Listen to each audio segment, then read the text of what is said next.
Hello, dear students, and welcome to today's session. In this particular session, we are going to continue with our discussion of the play The Tempest, Act 2, Scene 1.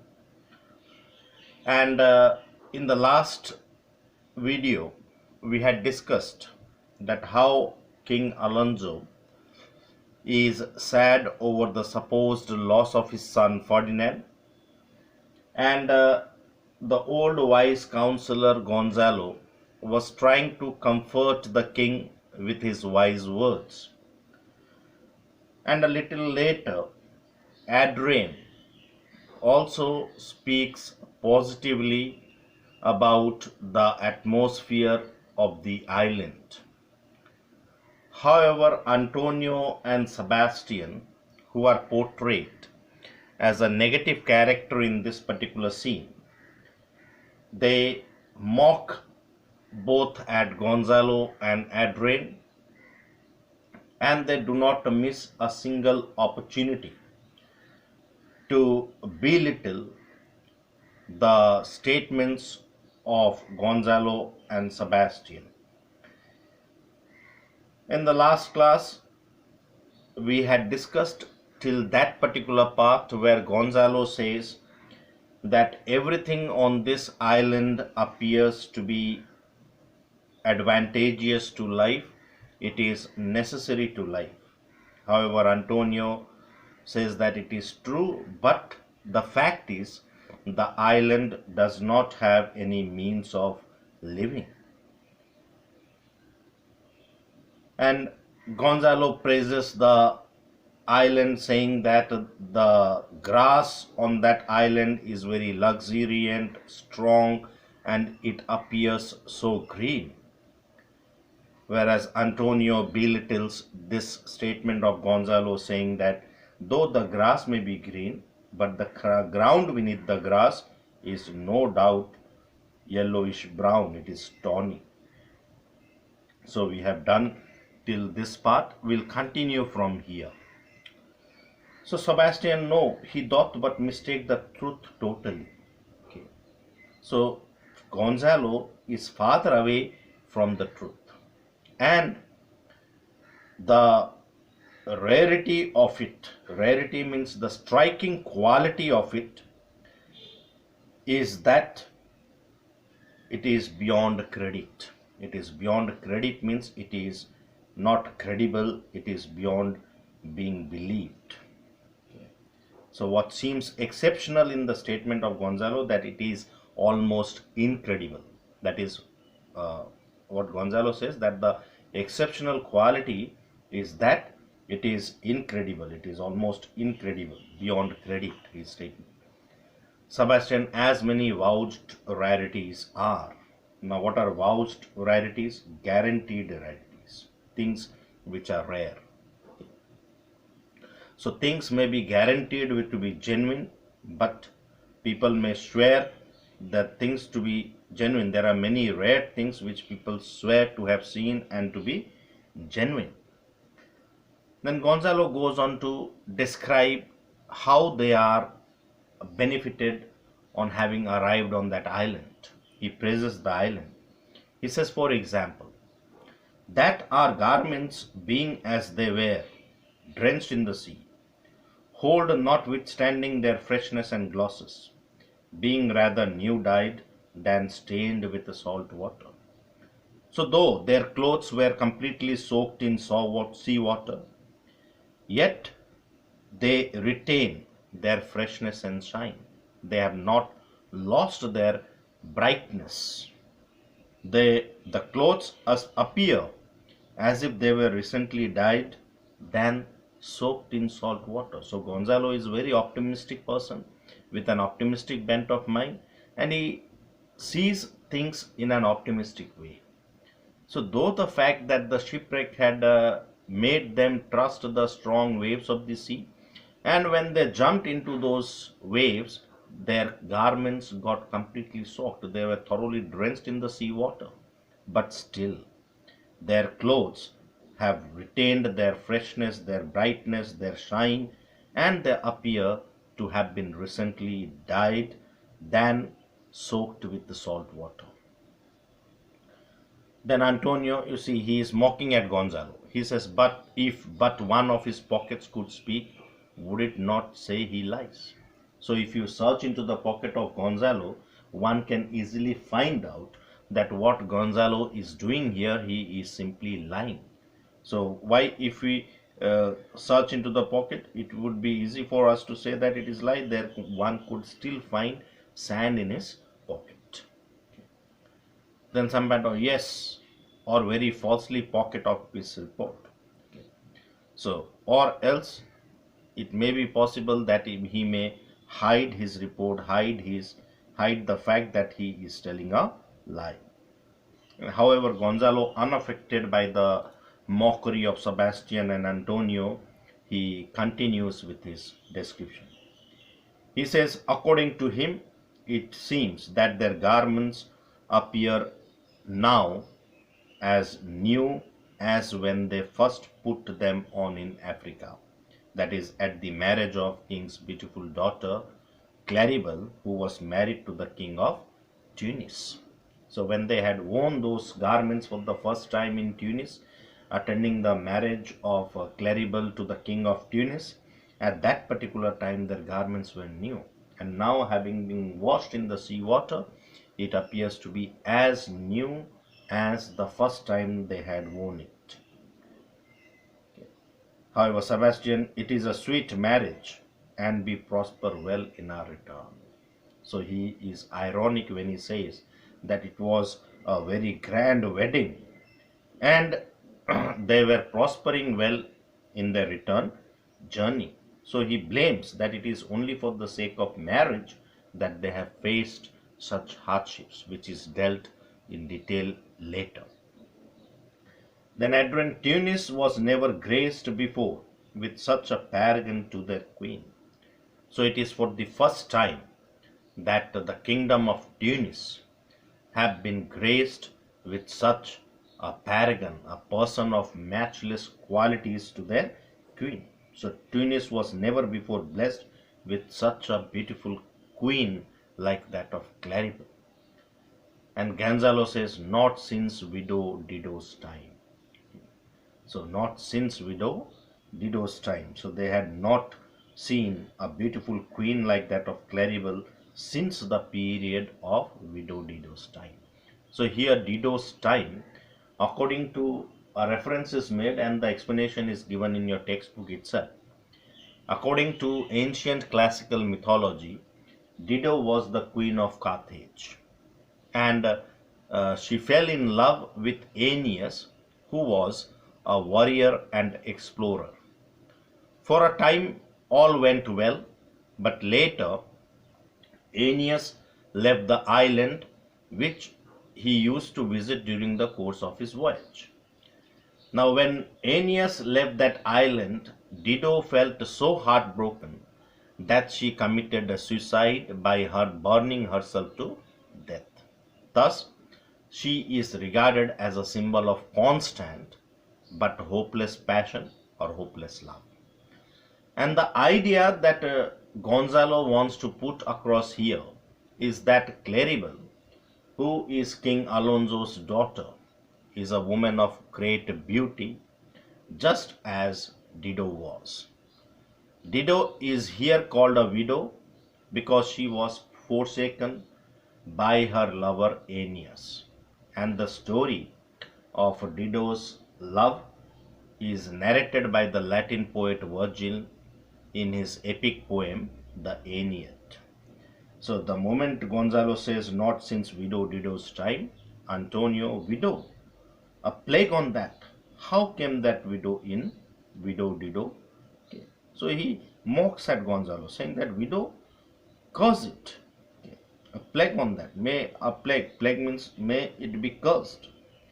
And he inquires of Gonzalo that how does Gonzalo come to mention that term widow Dido? Okay. However, Sebastian, what if he had said widower Aeneas too? Good Lord, how you take it. Okay. So, how it would have been had he mentioned the name of widower Aeneas. If Dido became a widow, then it is equally true that Aeneas also became a widower. Good Lord, how seriously you take it. Then Adrian, widow Dido, said you make me study of that. She was of Carthage, not of Tunis. Okay, so Adrian also inquired of Gonzalo that what is the point of making the reference of widow Dido here? Because widow is was the queen of Carthage. She did not belong to Tunis. What Gonzalo meant to say is that uh, Claribel is as beautiful as Dido. Okay. But they could not find the reference here. Then Gonzalo, this Tunis, sir, was Carthage. Okay, Gonzalo says that he meant to say that this Tunis was Carthage means Tunis and Carthage were one, according to Gonzalo. Then Adrian, Carthage. Gonzalo, I assure you, Carthage. Antonio, his word is more than the miraculous harp. So his words, the words of Gonzalo, are more than even are just like the magic harp of Apollo. It is like the magical and miraculous harp means Amphion's harp, the music of which was believed to have raised the walls of Thebes. And here Gonzalo's error that he has created a whole new city. And that is the reason why Antonio says that it is like the miraculous harp. Sebastian, he hath raised the wall and houses too. Okay. That miraculous harp of Amphion had raised the walls and of Thebes. So therefore Sebastian says that just like that miraculous harp, Gonzalo's harp has also raised the walls and houses too, because he has created completely a new city. What impossible matter will he make easy next? Okay. So he might make a difficult problem appear easy, and they are wondering that what he would make appear easier next. I think he will carry this island home in his pocket and give it his son for an apple. So Sebastian makes fun, saying that this particular remark by Sebastian is a very amusing one, and it shows Sebastian's wit. So both Antonio and Sebastian, they are no doubt witty persons, and they, in the course of their conversation, make several witty remarks as well. But at the same time, they are both evil-minded. They are both evil-minded. And here Sebastian says that he feels that Gonzalo would carry the island home in his pocket and he would give it to his son as if he were giving him an apple. And sowing the kernels of it in the sea, bring forth more islands. Okay, Antonio says not only that.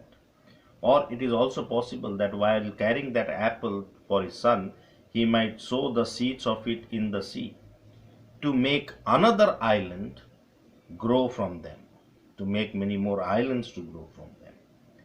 And Gonzalo, okay, what is that you say? He asks, what is that you say? Why, in good time?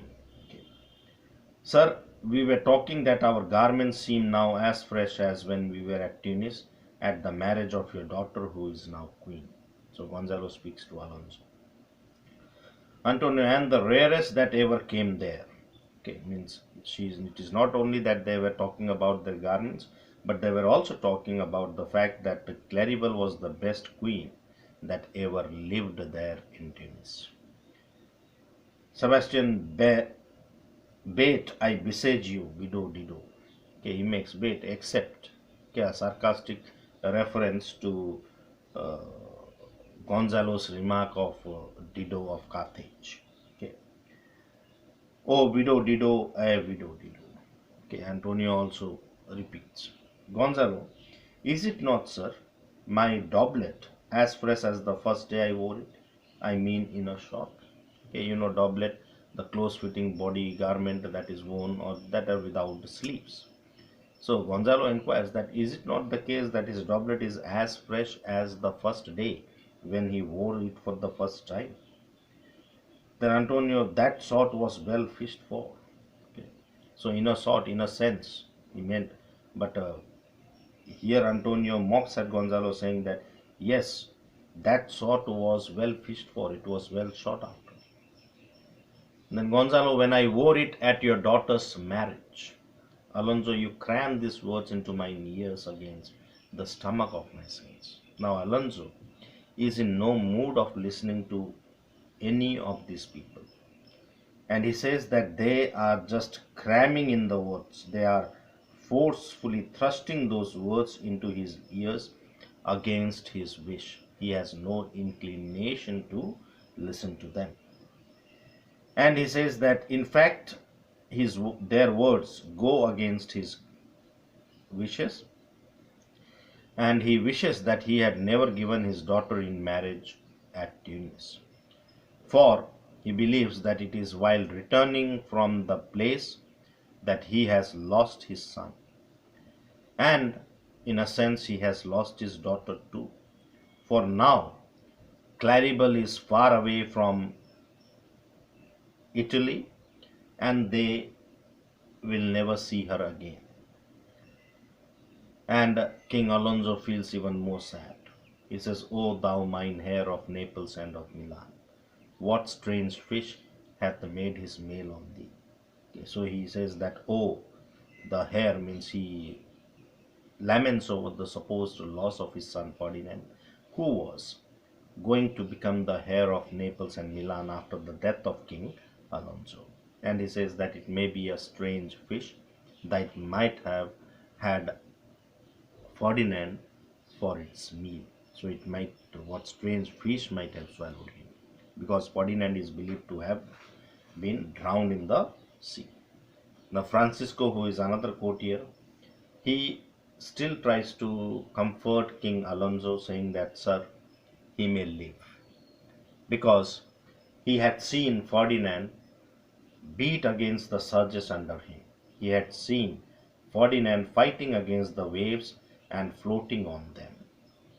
And it appeared to him as if Ferdinand struggled in the water and was trying his best to oppose its force and battle against the strong waves. Furthermore, he pushed himself with vigorous strokes of his strong arms. He swam towards the shore. Thus he reached the worn-out beach that seemed to stoop to help him. And since he had seen all these things, it makes him strongly be assured that Ferdinand must have reached the sea coast and he came alive to that island. But Alonso says, no, that cannot be. He is gone. Alonso still thinks that his son is dead. And Sebastian, sir, you may thank yourself for this great loss. Now see, when a person is sad, when a person is lamenting over the supposed loss of his son, a true friend, a true well-wisher will always try to comfort the person, will always try to console the person, just like Francisco, Adrian, or Gonzalo were doing at that particular moment. But Antonio and Sebastian, okay, particularly Sebastian, they are such negative characters that they had no good intentions for King Alonso. They were evil-minded, and they were making King Alonso even aggrieved by telling him that he was the one who was solely responsible for the loss of his son. Why? Because he says, you see, these lines you need to mark. Sir, you may thank yourself for this great loss. So he tells King Alonso that King Alonso himself is to be blamed for that loss. He says that King Alonso should have married his daughter to a European prince. But instead of doing that, he gave his daughter away to an African, that is in Tunis, where now she is far away from their eyes. Thus, now his eyes has become some cause to shed tears of grief. Because had they not married Claribel to the king of Tunis, then there would have been no need for them to undertake such a long voyage, and they would have never lost Ferdinand in their return journey. And also now it seems that they have lost Claribel too, because they cannot, it's such a long distance that they cannot travel every now and then to Tunis. Alonso, prithee peace. Sebastian, you will kneel to the importuned otherwise by all of us. Okay. So he reminds King Alonso that all the courtiers have knelt down before him and requested him to follow a different course of action.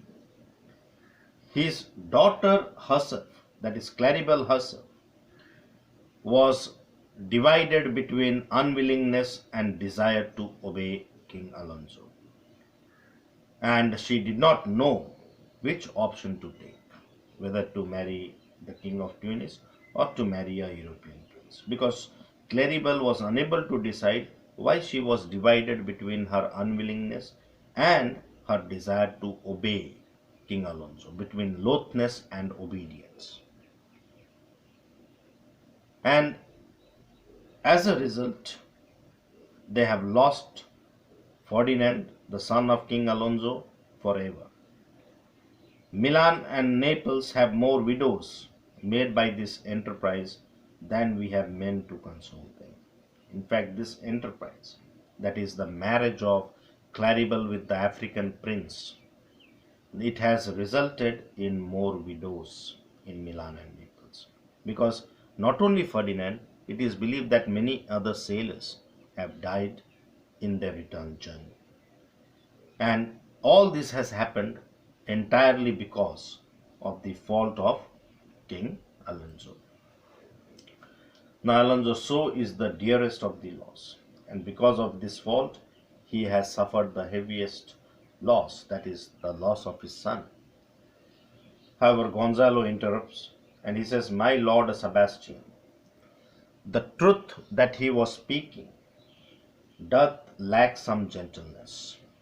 Okay, so what though means Sebastian, though he may be speaking the truth, but it is rather cruel, as it was not the right time to say such a thing. He not only aggravates the pain of King Alonso, but also makes him feel even more sad. And the time demands that they should be consoling him, not aggravating his pain. So Sebastian very well, Antonio, and most chirurgianly. Chirurgianly means he should act like a surgeon to cure the king's wound. Chirurgian means just like a surgeon. Now here, Antonio does not praise Gonzalo. In fact, he says this with contempt, because surgeons during that time were considered to be much inferior to physicians. And Gonzalo, it is foul weather in us all, good sir, when you are cloudy. It is foul weather in all us means it is sad for everyone when they are cloudy. Okay, means when they become sad. Foul weather, very foul. Okay. Then Gonzalo, had I plantation of this isle, my lord. Okay. He says that if he had. Now Gonzalo speaks of his idle world just to change the topic of conversation. And he says that if he had the right to colonize that island, then Antonio interrupts, he would sow it with the nettle seeds. Okay. So if Gonzalo is given the right to colonize the island, what would Gonzalo do according to Antonio? He would sow nettles on it. Nettles means seeds of thorny plants. Sebastian, or docks or mallows, or it is also possible that he may sow docks or mallows. Docks means variety of weedy herbs which are of no use, or he may also sow mallows. Mallows means variety of wild plants which are hardly of any use to human beings. And however, Gonzalo, uninterrupted, unaffected by the words of Antonio, he continues. And he says that if he had the authority to colonize the island, If he were the king of that island, what would I do? Inquires that what would he have done? Then Sebastian escaped being drunk for want of wine. So, had he been the king, what would have done according to? He would have abstained from wine to avoid a state of drunkenness. But there is no wine in the island. Then Gonzalo says that what he would have done. He talks of the commonwealth of nations. So he says that in his commonwealth, I would by contraries execute all things. So in his commonwealth of nation, he would accomplish all things done contrary to the methods now adopted. He would, in his commonwealth of nations, things would be done in different ways than what was the usual custom. He says that he would have no kind of traffic. He would allow no trade, no magistrates. Okay, no traffic, there would be no trade, no name of magistrate. There would be no magistrate in his commonwealth of nations. There would be no education. That is what is meant by letters should not be known. No riches or poverty. No cases of men serving others. There will be no servants, no masters. There would be no agreements, laws of succession, limits, land boundaries, cultivation or planting of vines. None. There would be no use of metals, corn, wine or oil. There would be no need for money or corn, wine or oil. There would be no labor. All men would be idle. Okay, all men idle, all. And women too. But they will be innocent and pure. No sovereignty. There would be no king to rule others. So Gonzalo dreams of a commonwealth of nations which would act completely in different ways. That is the normal custom. He says that in his commonwealth of nations, there would be no trade, no magistrates, there would be no education, no riches or poverty, no cases of men serving others, there would be no agreements, laws of succession, limits, land boundaries, cultivation of planting of vines and metals. There would be no use of metals, corn, wine or oil. There would be in fact no labor. All men and women would be idle, but they will be pure and innocent. They will be very pure and innocent. In fact, in his commonwealth of nations, there will be no king to rule over the others. And Sebastian says, yet he would be king on it. Okay. Though there will be no kings to rule on it, yet what would Gonzalo be? He would be the king of it. The latter end of his commonwealth forges the beginning. Okay. Antonio says the latter end, the conclusion. In the end of his description of his commonwealth, he forgets what he had said earlier. Because earlier he said that if he had been the king. And Gonzalo continues, all things in common nature should produce without sweat or endeavor. Okay, all ordinary process of production should function without any fatigue or toil. There would be no treachery or crime. There would be no need for making use of swords, spears, knives, or war weapons. Nature would bring forth all things in abundance to feed the innocent people. Okay. Then Sebastian says, if that is the case, no marrying among his subjects. There would be no marriages among his subjects. None. Man all idle. Because if marriage means what? They have to work. Men have to function. But since men are all idle, they will be frivolous. So there will be no marriages in his commonwealth of nations. Then Gonzalo, I would with such perfection govern, sir, to excel the golden age. He says that he would govern his state, his commonwealth of nation, with such excellence that it would surpass the fabled golden age. So he would his commonwealth of nation would surpass the joys and blessings of the golden age. Now here golden age was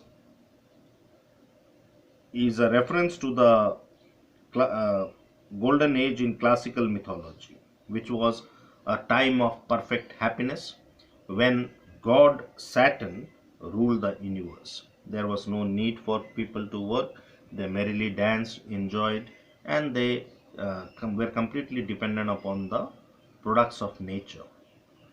And then Sebastian, God save his majesty, means God.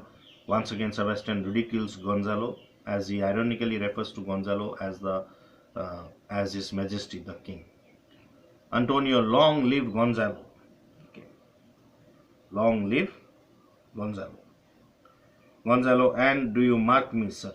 And he continues, Gonzalo, unaffected by their mocking and their belittling his statements. Gonzalo continues, and do you mark me? Do you mark means, are you noticing me? Okay, well, are you paying attention to what he was saying? Gonzalo, Prithi no more.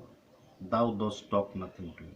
Okay, Prithi means he tells Gonzalo, please to stop, because for him he talks complete nonsense, because such a state, such an idle state is very difficult to attain.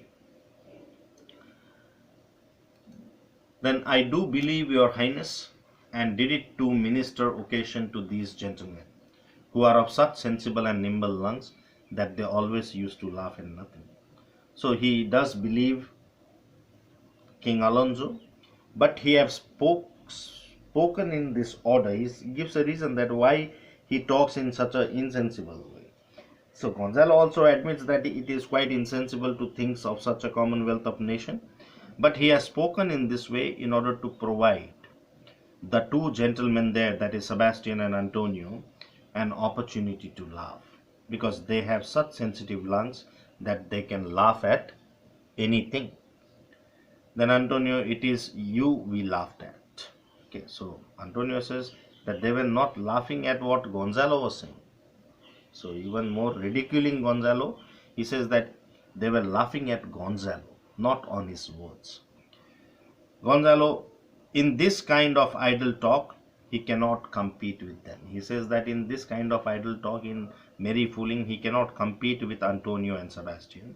So they may continue to laugh at nothing. Then Antonio, what a blow was there given. Ah, what a master stroke he have achieved by uttering that remark. Okay. And it had not fallen flat long. Yes, it had not fallen harmlessly. Gonzalo, you are gentlemen of brave metal. You would lift the moon out of a spear if she would continue in it 5 weeks without changing. So Gonzalo also criticizes Sebastian and Antonio, saying that they are gentlemen of great courage. They would even move the moon to go on for more than a month without her usual change. It is believed that the moon completes its revolution within a month. So we do till here in this particular video. In the live class, we'll discuss Gonzalo's idle state or his commonwealth of nation. Thank you for watching and stay blessed.